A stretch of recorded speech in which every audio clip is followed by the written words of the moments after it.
Hey guys, Delaney here again. I'm filming this tonight. I'm here to show you an 1840s-esque hairstyle.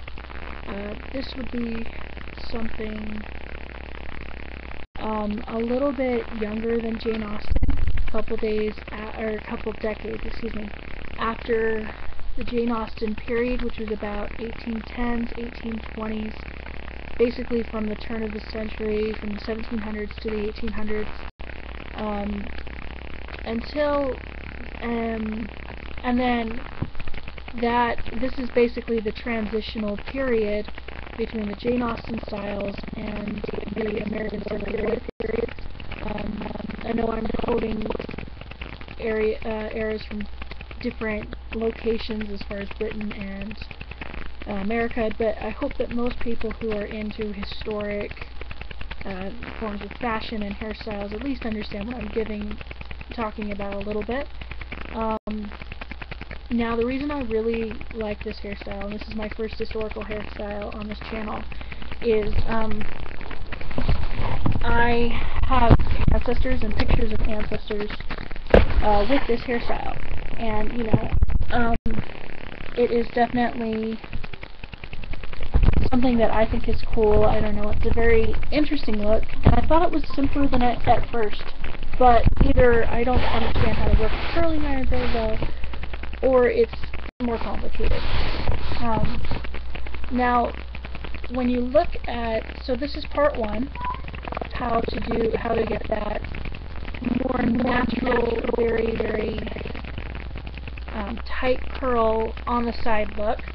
I will be putting part 2 in the morning, and the reason why is because these are no heat curls. You can see the first half right here, my gorgeous no heat curls. They're not perfect because I'm still getting used to them. There's a couple stray hairs that I need to fix.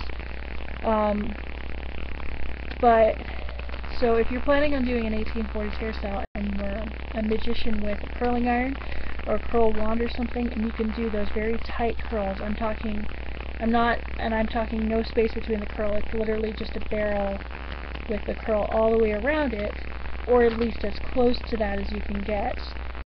Shirley Temple Curl-esque-ish. Then that's what you're going to want. Ultimately, you're going to want to have the very tight curls, because even though not your entire head's going to have the curls down eventually, you are going to want them for the side, because they are essential to that.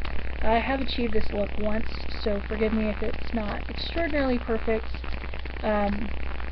It's definitely just something that I enjoy playing with, and the reason I'm even making this, instead of just referring you to someone else who's definitely better at making videos and has been doing hair longer than I have, is I have yet to find a video tutorial even close to this. The closest I got was how to do cocoon curls, which is what these are. Now, the wonderful thing about cocoon curls is they are, not only are they no heat, but the only thing you need is fingers and hair, and to know how to twist hair, basically. I'm going to be showing you. Now, to do this, the way that you're going to maybe try to work is you're going to want a few things. I have a rat tail comb. Rat tail combs are wonderful. I didn't realize how important they were until my hair started getting longer and I started moving my part around. You're going to want to part down the middle. I use my nose as a reference. It's not a perfect part because I don't have a ton of tools accessible, and I very rarely even look at the back of my head. For some reason my hand mirror's always missing, so I just kind of guess and estimate, and usually the way I do my hair, I don't really need it. But you are going to want a rat tail comb for both sides. In this case, the other reason I like a rat tail comb is because the brush part of it, or the comb part of it, is very, very sturdy. I have several of them. This one was 99 cents. I know I've been wearing the plastic ones. I like the metal ones though, because the point is definitely sharper. But that's what you'll need there. You will also need a few claw clips. Claw clips, you know, when I first went to a salon, they always threw them out, and I'm like, oh, those, you know, must be so expensive, and they were $1 for 8 a piece. So, and I think I got these ones at the dollar store, but they're the same price at Sally's. And also, you're going to want a spray bottle with water. This one in particular has a little, I actually use this as perfume because my perfume bottle broke, and I didn't bother cleaning it out because I figured, oh well, and I put a little shine spray in it from Bath & Body. There was some smell or hair sprays and like just perfume that you put specifically in your hair, and it's supposed to enhance the shine, but I only put probably half a teaspoon of that in here. It's mostly water and just rinsed out perfume, but I just use that. So the first thing I'm going to show you really quick is how to part out your hair. Now obviously you can see that I've gotten at least the first half done. Hopefully, that was the goal. Sometimes my part is not gorgeous in the back. Now, I use the claw clips to do this. I use them several times. The intended goal with the Cocoon Curls is that you're going to want the smaller, tighter, prettier ones in the front and in the back. And in the back you're going to want larger ones that are a little bit looser, because in the back you're going to be putting it in a bun, and you're going to want to have the curl look. The whole point is you're going to want the curls even in the bun. It's easier to put them and make a bigger bun in there. I was half tempted tonight to just cocoon curl a few of these because it is a little bit of work. It's definitely not something that you can just do 10 minutes before you go to bed. I would suggest maybe 2 hours, and especially if you don't know how to cocoon curl, or if you're unfamiliar, maybe a few times practicing. The curls are nice and neat. I take that back. The curls look nice. Curled hair, in my opinion, just generally looks nice. You can smooth them out and pick them apart if you need to, just for a few practice runs before. This would be a great piece for historic dramas, and I know that in some Jane Austen movies they do a look similar to this, just a little bit more toned down. They don't ever have a main character, but I know like they did Lydia with from Pride and Prejudice, had her because she was a little bit younger. It's a little bit of a younger look. It's definitely not like a haggard old woman. It would be used by someone who wanted to care about their look. They didn't just get their hair in a bun for practicality. The other issue is that with the portraits and stuff that I was looking at, I always assumed it was like 1 or 2 little stray curls, and then I kept looking and I noticed that it was about to the point. It was probably from the ear up, and it was a whole bit of curls. With these curls, the tighter the better, because they usually end about here. My hair length goes down to about here. I can show you. Normally, it's a perimeter cut, so it's not layered. If you have layered hair, that's okay. It shouldn't cause you much of an issue. I just suggest you need to pay attention more to what you're doing with your curls. So I'm going to show you how to part your hair really quick, and then the basic techniques of how to do a cocoon curl. And then in the morning, I will show you how to finish the look. So let's get started. Now I've done a bun. I just used a hair tie. The thing about no heat curls is that a good portion of the time you are going to want to have your hair damp. I usually do a cocoon curl I usually put them in about an hour after I shower. Sometimes even later than that. I'm usually on YouTube half the night anyways, and I always shower before I go to bed, except I ended up this morning. Very rare thing. So this is, like I said, my hair length is, okay, so it's a little bit longer. This is the other half of my hair. This is the right half. So you're going to want to smooth it out, definitely, with your comb. if it is really ratty, you're going to want to use a brush as well. I highly recommend the Tingler Max. I got that from Sally's, and it takes a lot less time to really get through and all of those knots because my hair is not friendly to the knots. So one of the tricks that I found with doing no heat curls or anything is that the more you section it and put as many sections out of the way, the better. Unfortunately, these lovely little things love to pick up the hairs that you've yet to use, especially when you put it in like a little bun. If you pin it out of the way, you just have to be very careful that when you pin it, all of the tails and stuff are facing away from where you're doing the cocoon curls. So I am going to grab my claw clips and my hair tie, put them down somewhere.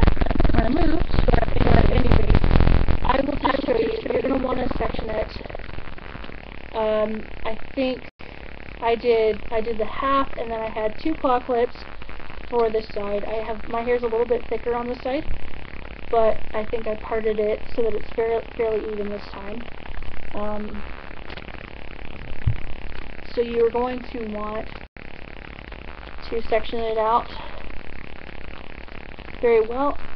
Because this video is long enough, I'm going to quickly just show you how to do a basic cocoon curl. I'm just going to do a small section here and then pin the rest out of the way. Usually I divide it, and then I divide it, and I divide it, and I have smaller sections, and then those are divided. And when I talk about small sections, I mean, I don't know if you can see, but this cocoon curl is very, very tiny. I'll use my fingers as a reference. It is quite small, quite thin, and it should be fine, and because it looks more like a natural curl when you undo it. Now the cool thing about cocoon curls, and you'll see in part 2, is these little tails, you just pull them out, and I'll show you why, and they become a beautiful, gorgeous, tight curl. And the best part is, unlike rag curls, it's very easy to take the knot if you do them correctly. I'm just going to claw clip my hair back. There we go.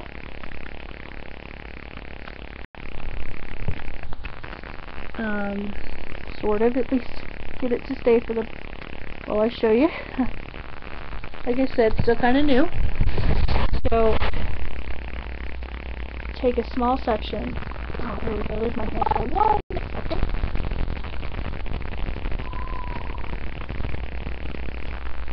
Okay. So this small section, I think, will make about 6 cocoon curls, at least for the ones at the front.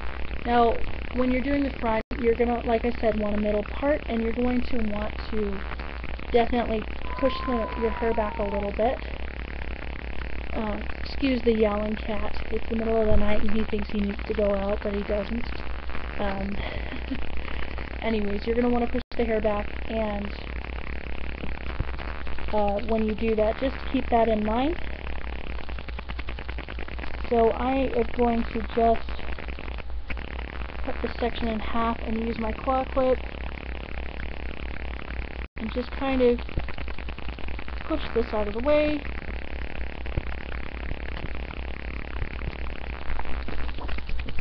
And like I said, just keep dividing in these. You're not going to want to use one of these strands, you're going to want to make it really small.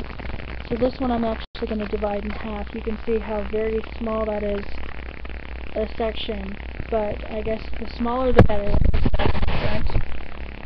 When I learned how to do this, they used cocoon curls for definitely a softer curl, and they said the bigger, the softer. But for this particular look, you're going to want very small, tight curls, and it's okay if you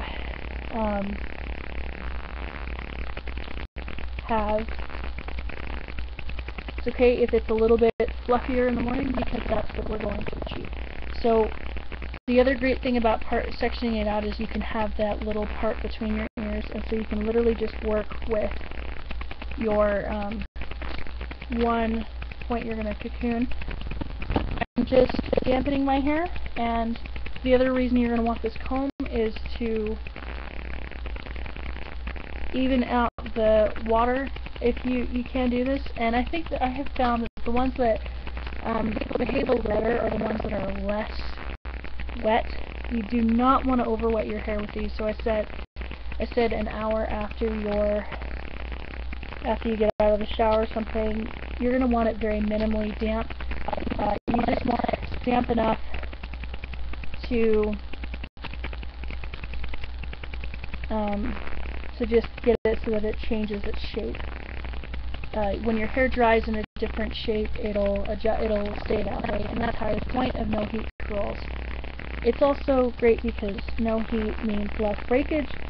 Again, though, there is a price with that. You have to be careful how tight. Now, what I'm doing right now is I am twisting my hair. My hair is rather long, and I'm also very particular about the twist. The other reason why you're going to want smaller hair is that the cocoon curls, unless you pick them apart, are going to have these little twists, especially if they're bigger, if they're wider.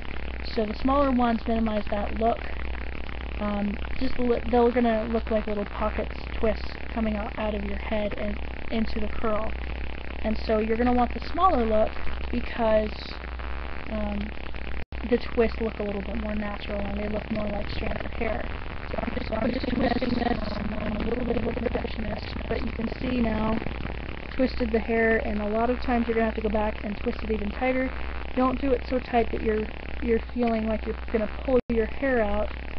Just tight enough that you feel it secure, and then it'll stay relatively twisted for your hair. And I know this video is a little long. I'm going to see about cutting out my jibber jabber or speeding something up. Anyways, okay, so the point here is I have my two fingers, like so, and I'm going to take it and I'm going to make a little loop. It doesn't necessarily matter which direction you go. I'm left-handed, so all of you right-handed people, you can do whatever you need to. So you make a little loop, and then you take the remainder of the hair and you wrap it around that tail that you made the loop in. And you continue to do that. I'm going to try to be quick here for you. Until you have about 3/4 of an inch of the tail left. Or it starts to get so thin that you get concerned that you're going to create a knot, which at this point is about what I have left. This is my tail here. So the reason you put two fingers is you put that hair, that little tail, between the two fingers. You pull it through and you make a little loop out of this. I know it's a lot of loops, but you don't want to pull it all the way through or it's going to make a knot, and then it's going to be very, very miserable to take out in the morning. So you're going to have a little loop there. I'm going to get very close so you can see it. So you've got the loop that your fingers were in, and then you've got a loop hanging out of it, and a tail, and I just put things together, and then the part is that you just push that down, and you have your gorgeous little cocoon. I might go back and fix this one, just because it's a little bit longer than I would like. But yes, you have a gorgeous little cocoon, and in the morning, you can just pull that little tail, and bada bing, bada boom. It's definitely tighter than this because of that. But yeah, that's how you do cocoon curl. Feel free to repeat that. You can, and hope to see you guys for part 2. There might be a part, yeah, I think there is going to be part 1.5 actually, to show you what to do so that your hair doesn't fall apart while you sleep. I'm a little bit of a restless sleeper, and I know some of us out there. If you feel like you can just sleep with your hair on this, the nice thing is there's no pins or anything, it's just your hair. It's actually kind of a soft lesion. So if you don't go to sleep, if you feel you're comfortable that you won't move around a lot, then that's a good idea. Stay tuned for part 1.5 if you would like some tips on how to keep your hair up while you sleep. Alright, see you soon, guys.